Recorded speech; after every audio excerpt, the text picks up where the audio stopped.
Greetings, everyone. Pete Pardo here from Sea of Tranquility. Welcome to another episode of our RANT series. Today, we've got joining me here the two kings of rants, none other than the great Mr. Dave LaGraca from SiriusXM's Busted Open Radio. What's happening, Dave? And the king himself, Chris Allo. What's up, gents? I'm excited. You're right about the rants. Chris and I rant. We ran a lot. That's right. So I'm looking forward to this. Absolutely. So, a little backstory here. So there's been a lot going on in the news, in the metal news, or the hard rock news, whatever you want to call it, about this big feud between Motley Crue and their now former guitar player, Mick Mars, right? So unless you've been living under a fucking rock of late, there's no way that you can miss what's been happening here. So I've been getting all Sea of Tranquility viewers ask me, Pete, when are you going to talk about the situation between Motley Crue and Mick Mars? Pete, when are you going to talk about the Motley Crue shit? And I've been like, I don't really know if I have that much to say about it. Everybody knows I'm not a Motley Crue fan, right? But I've been reading it, I've been following, I've been watching it, and I just keep shaking my head and thinking, oh man, this is just nuts, right? So yesterday I was talking to Dave and I was like, Dave, I'm getting in the mood to talk about this Motley Crue situation. I said, what are your feelings on it? And Dave was like, well, if you want to talk about it and go on and rant about it, I'm game. And so then I was talking to Chris. I said, Dave and I are going to rant about the Motley Crue situation. You in? He goes, I'm in. So here we are. So, and a little bit of even further backstory. So let's go back to 2014, right? Motley Crue goes on record, signs papers saying that they're not going to tour anymore. They're kind of done. That's it. We're not going to do what Kiss has done. We're not going to do what the Stones have done. We're not going to do with all these other bands that go on and on and on, say they're going to retire and not going to tour, Ozzy, blah, blah, blah. We're not going to be that band. In fact, we're going to sign paperwork saying we're never going to do this again. And then what? In 2019, they decide, guess what? We're going to go back out on tour.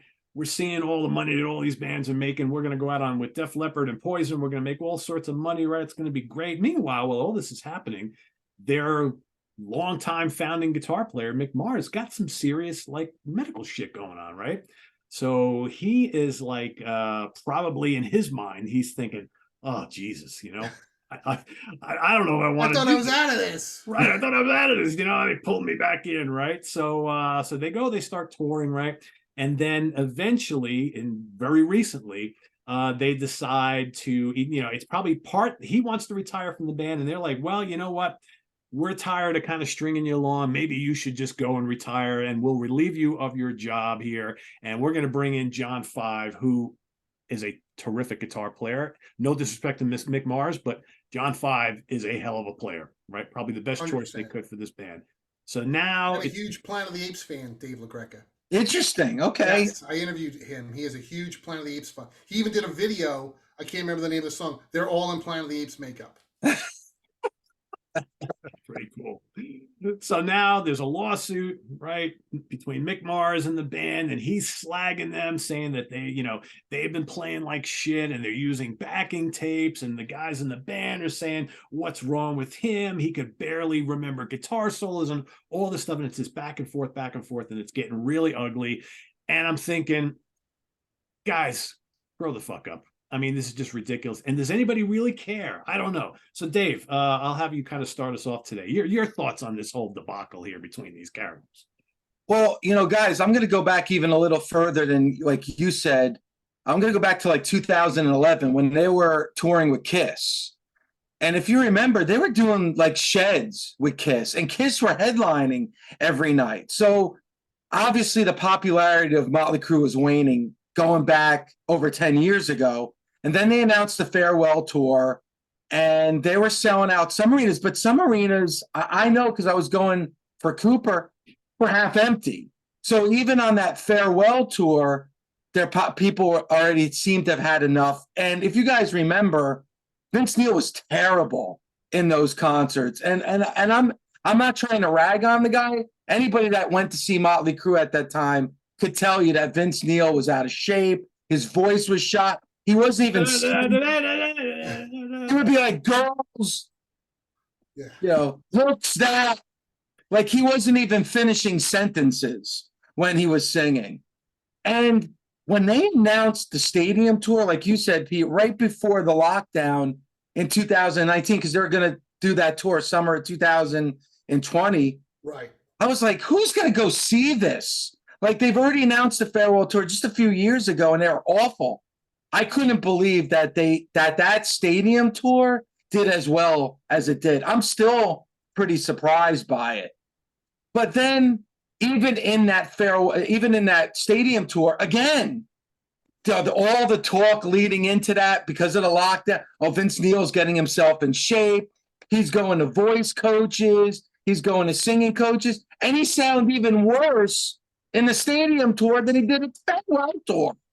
So the fact that they even went out and came back and announced another tour after that is a sham. And this whole thing, Pete and Chris, with Mick Mars is a joke. It's actually sad. I almost feel bad ranting about it because it's sad at this point. You were just saying this poor man is ill. He's sick. But for the fans and for the band, he went out there every night and played. And this is how they do the guy. It's all about the money. It's all about finances. It cut down his percentage of the band, I think, from 25% down to 5%. It's just sad. And the fact that Mick Mars is saying, well, backing tracks and Vince Neil's voice. Well, hello. Anybody that saw this band at any point over the last decade would tell you that they were playing backing tracks and they had click tracks and Vince Neil wasn't singing anymore. So to me, the stuff that Mick Mars said is no shock or surprise to me because anybody that's seen this band knows the facts. And the facts is that they should have hung it up. The farewell tour, like you said, Pete, they did the whole thing where they signed it in blood. They had it notarized. This is the final time. It's just all about money. The guys hate each other. Like they despise each other anyway. So it's a complete joke to me. And apparently now too that it's coming out that they have said that even though Mick is not going to play live with them anymore, they're going to pay him like 7% of all the proceeds, of the money that they bring in or whatever. And he's like, "What? I'm a founding member. That's a joke." Could you imagine now? You think Judas Priest would do that to Glenn Tipton? No, of course not. No. And you know what, Pete? That's actually a great analogy because honestly, with Glenn Tipton, same thing. He's struggling. He has a lot of medical health issues, but when he can, he goes on stage with the band. He's still a part of that band. The fact that they booted him out and just said goodbye and then bring somebody younger back in, it's a shame and it's sad. Yeah. Chris, your thoughts on this? Well, I hate to disagree, Pete. I agree with everything Dave said, and I hate to disagree with the Glenn Tipton analogy, but I'm thinking, well, wait, Priest has had that whole fucking weird thing with KK Downing, who was, the original founding member. But he's not sick. Sick. Correct. And he did quit, but there's that whole weird thing there. But to me, I see this whole thing as, this is the dark side of the music business, because this is a business. And unfortunately, we've seen this in Judas Priest. We've seen this with Black Sabbath, with getting rid of Bill Ward. We've seen it in Slayer and getting rid of Dave Lombardo. And I've always said it. If Bon Jovi got rid of Richie Sambora to get those extra percentage points, if there's not enough money in the fucking Bon Jovi camp, then none of these bands are exempt from fucking each other over for a bigger piece of the pie. And, from what I read, Mick Mars was a 25% shareholder, and then when he wanted out for medical reasons, right, they were like, okay, we'll keep you on at 5%, and he was like, fuck you. So they were like, okay, 7.5%, and he's like, go fuck yourself. And so that's where we're at. So to me, I'm thinking, okay, so was Motley Crue thinking, all right, well, if we give Mick 5, and we can give John 5 his 5%. Well, that extra 15%, that's 5% more for Nicky, 5% more for Tommy, and 5% more for Prince Vince. This is all motivated about money, and I understand Mick Mars now saying, hey, they're all using tapes and stuff, but at the same time, it's like, all right, Mick, but you were okay with them using tapes when you were getting your 25%. Yep. Now it's a big fucking deal. Now you're like, hey, I was the only guy actually playing. But for all these years, you were like, yeah, you went along with it because you were collecting your paycheck. Yeah, but Chris, I got to jump in here for a second because I understand where you're coming from. And a lot of those bands that you are mentioning, I get it. But like Pete said, The poor guy's sick. He's in terrible health. He should never have gone on stage with them in the stadium tour, but he did it for the band and he did it for the fans. He struggled to get through that. And they made a pact before that they were going to end it, that they were going to say goodbye, that this was done. This poor guy is like, all right, you said that we're going to end it. We're going to say goodbye. And I went up there on stage one last time for you guys. Then you said, let's do this stadium tour one more time for the fans. Let's get in front of 50, 60,000 fans to really make it proper. Okay, I'll go back out there one more time. And he did it again. And now it's like, all right, let's do it one more time. When's enough? And you mentioned like Prince Vince Neil. Does he really give a shit about the fans? The guy is not even trying. He's going up there. He's not trying to get in shape. He's not trying to improve his voice. To me, you said fuck you. That's a fuck you to the fans. Oh, for sure. And you know what? The shame of it and the sad part about it is that people are actually buying tickets to go see this band. I don't get it. There's so many bands out there that are great. There's so many bands out there that aren't given a chance. And they're going out to this band that hasn't had a great album since Shout at the Devil. I mean, if you're talking 40 years ago, since the last time I actually put effort into putting something on vinyl. Even Motley Crue says that Theater of Pain is shit. Okay? You know, I do like the John Corabi record. And I'll go see Motley Crue on this tour as soon as they put John Corabi in for Vince Neil. And you know what? There's so many fans that say that, but nobody said that when John Corabi was actually in nobody bought that album. Nobody bought the album. Nobody went to see him live. I had tickets, but they did cancel. Yeah, because nobody was going to see him live. Nobody was going. So I just feel like, and that's the other thing, is when enough is enough. When do you hang it up? And is there pride anymore?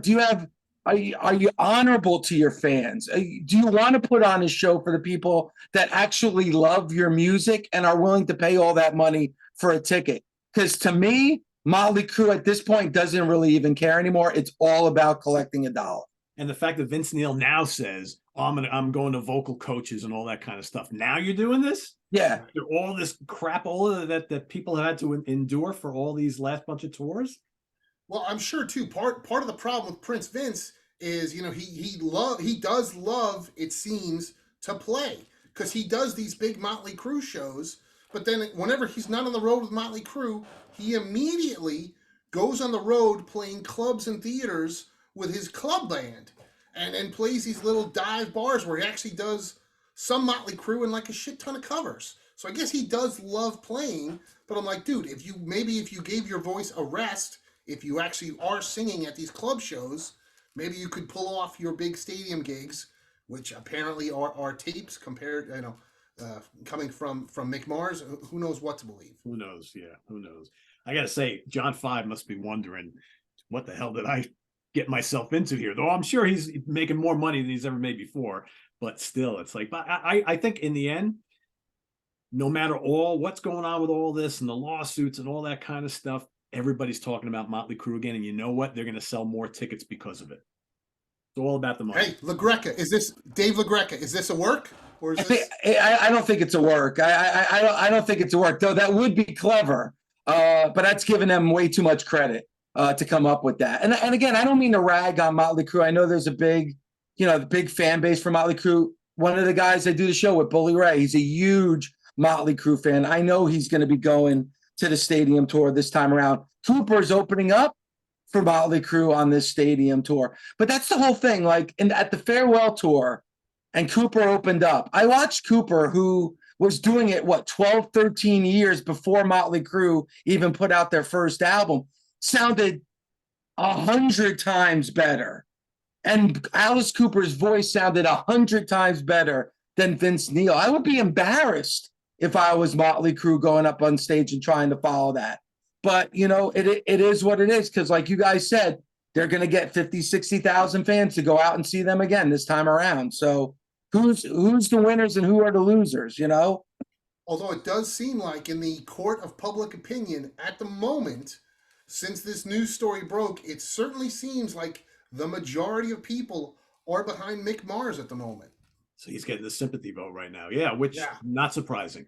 Well, because Nope. I mean, let's face it, in all these years, Mick Mars has been the good soldier, right? He doesn't get into trouble like all the other guys do, right? He's the quiet guy, Yeah. he's the older guy, right? Just goes out and plays his guitar. He doesn't get involved in all the other shenanigans. No So, porno tapes. He didn't get arrested. No nope. drug overdoses. Other than the messy divorce that he had with one of the girls from the Girls tour, that was the backup singer. Like, he really didn't have a lot of problems that were in the spotlight. Yeah.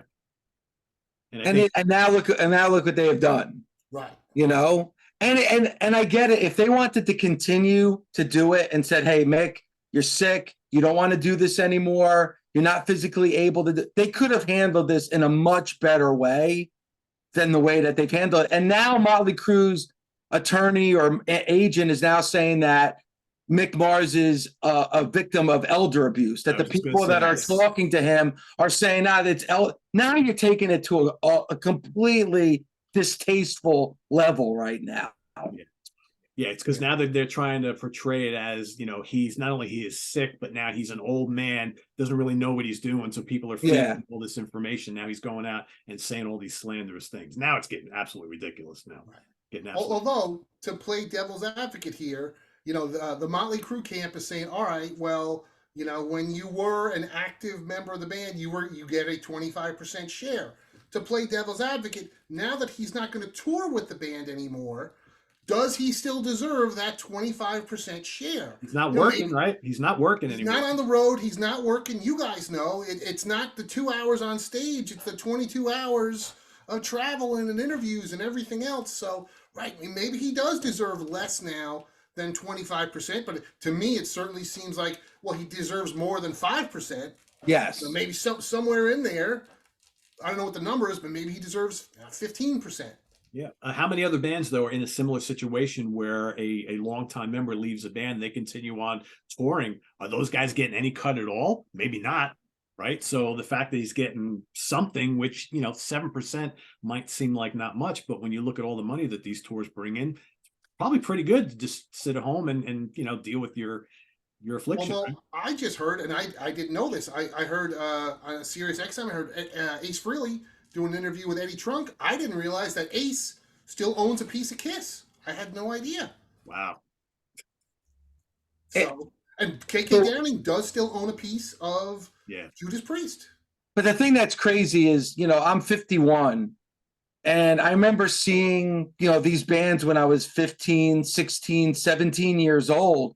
Like, did you ever think that at our age, we would still be seeing the bands that we were seeing when we were teenagers? Like, it's crazy. Like, I never would have imagined that, and you guys know better than me because you guys know music and you guys have made that your livelihood and your careers.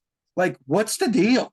Like, it's amazing to me that these guys that are in their 60s, 70s, even approaching 80 are still going out and touring every year. And many of them don't need the money, but they don't know how to do anything else. That's it. It's like Dave in your world, right? These wrestlers who keep going on in their 60s and whatnot. They can't walk away. They don't know how to do anything else. You would think with all the millions they have, they could sit at home and just relax and do something else, and they just can't do it. Can't do it. Yeah, no, it's true. I remember a couple of years back interviewing Geezer Butler and asking about, the influence that Sabbath has had around the world, and did he ever think, and all these years later, and he's like, absolutely not. He goes, I figured we'd be like the Beatles. We'd be around a couple years, and then we'd break up, and I'd go back to working at a steel mill in Birmingham, England.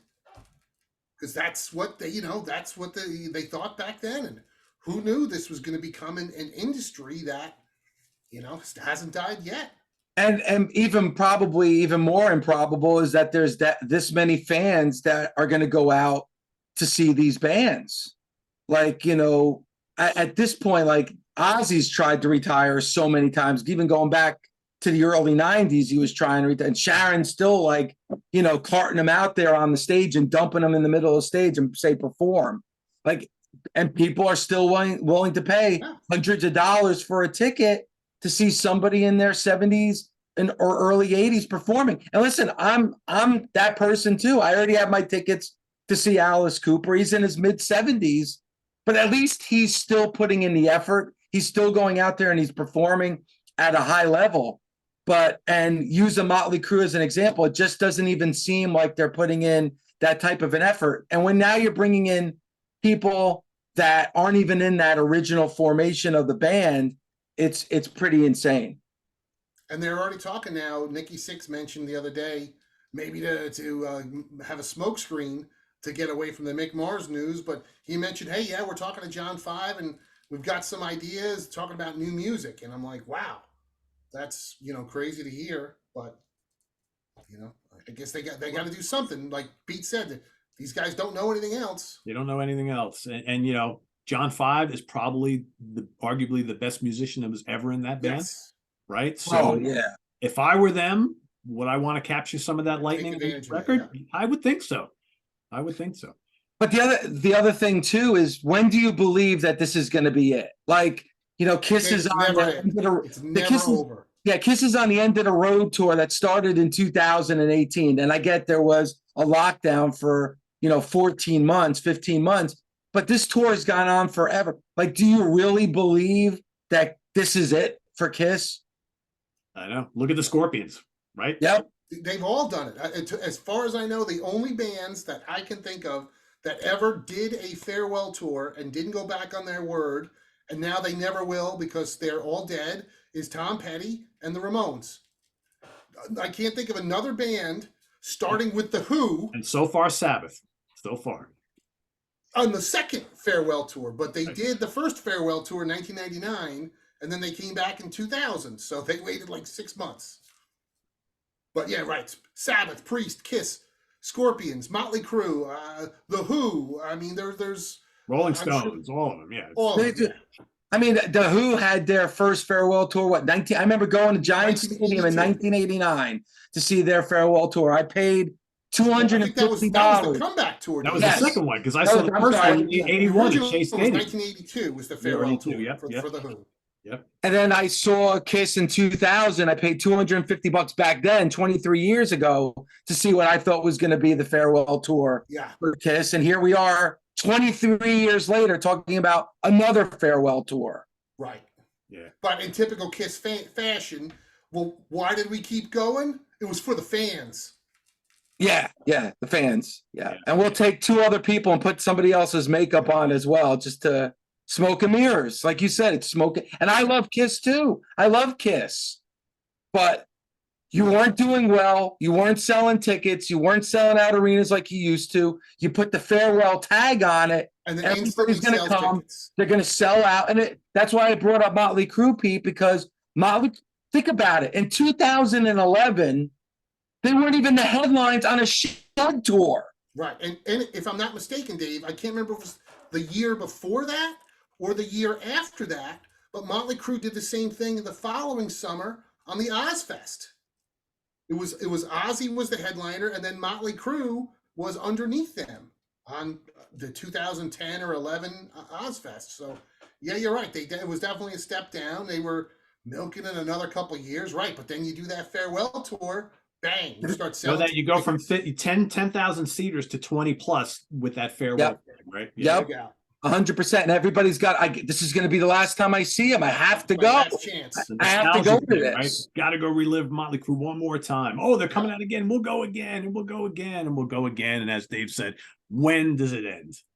It never does. No, none of these guys, that's it. They're just going to keep going until they're dead, and they just have replacement. I mean, years ago, Kiss, Paul and Gene were like, specifically Paul said, oh, I could see a future of Kiss without myself and Gene in the band. Hell, David Coverdale said it a couple years ago. He could see Whitesnake going without him fronting the band.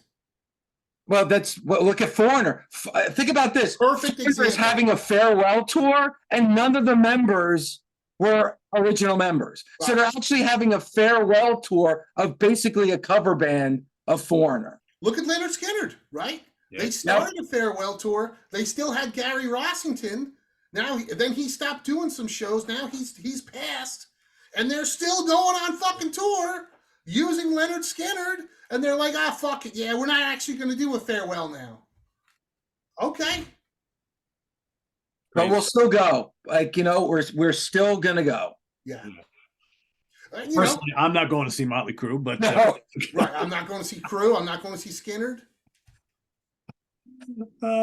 So everybody watching, if you're a Motley Crue fan, that's totally cool, right? I mean, that's really not the point of this episode. It's more about this whole back and forth, and quite frankly, I don't really give a shit one way or the other. I think maybe they're being a little hard on Mick. Mick is a little loony and just saying some shit maybe he shouldn't be saying, but whatever. This is rock and roll. This is what happens. It is, like Dave said, it is really sad, I think, that it's come to this, and I'm sure there's going to be more to come in the days and weeks ahead, but we'll see how it all unfolds. I don't know, and I don't care. But anyway. Guys, that's last words. It has to be the nostalgia of it, right? Because, because I'll bring up Guns N' Roses as an example. Guns N' Roses in '92 were touring with Metallica, and we're getting booed off the stage. People were chanting Guns N' Roses suck, and then they come back and they're selling out stadiums, they're selling out arenas, and I guess it must just be nostalgia. With not even a full reunion, because it's only Axl, Slash, and Duff. Yeah. Yep. So, oh well, what do we know, right? Fans like their old shit. That's just what it's all about, right? Fans like their old stuff. So anyway, folks watching, let us know kind of what side you're taking or what your overall take is on this whole war between Mick Mars and the rest of his bandmates and Motley Crue, and where do you think this is all going down the road? If you don't care, hey, don't bother commenting. But if you do care, if you're kind of invested in this, if you are looking forward to going to see Motley Crue on tour, let us know what you think down below. And I do want to thank Mr. LaGraca for joining us here on Sea of Tranquility. Always a pleasure having him on here. Nice. And we hope to see him again. In fact, if you've not yet caught Dave on SOT, he's been on 3 or 4 episodes of the Monsters Den in previous months. Yep. We look forward to having him back once again. And as always, Mr. Chris Allo, pleasure sharing the screen with you, my friend. And always a pleasure with you guys. There you go. Well, thanks for watching, everybody. Visit us on the web at www.seaoftranquility.org. We're on Facebook. We're on YouTube all together all the damn time. If you have Sirius XM, it's late, guys. If you have Sirius XM, please head on over to Busted Open Radio channel 156, I believe, right? Yes, channel 156. And if you're cheap, you can listen to the podcast for free daily, wherever you get your podcasts. There you go. And 9:00 a.m. Eastern Standard Time on Sirius XM each and every morning, Monday through Saturday, right, Dave? Yep, Monday through Saturday. There you go. So if you're a wrestling fan, an occasional jaunts into music, as I found out the other day, because I was a very gracious guest. You did an awesome job. Awesome job, Pete. Hell of a job. So thanks for watching, everybody, on this special edition of our rant series for Dave LaGraca and Chris Allo. I am Pete Pardo. Thanks for watching. See you all real soon. Take care.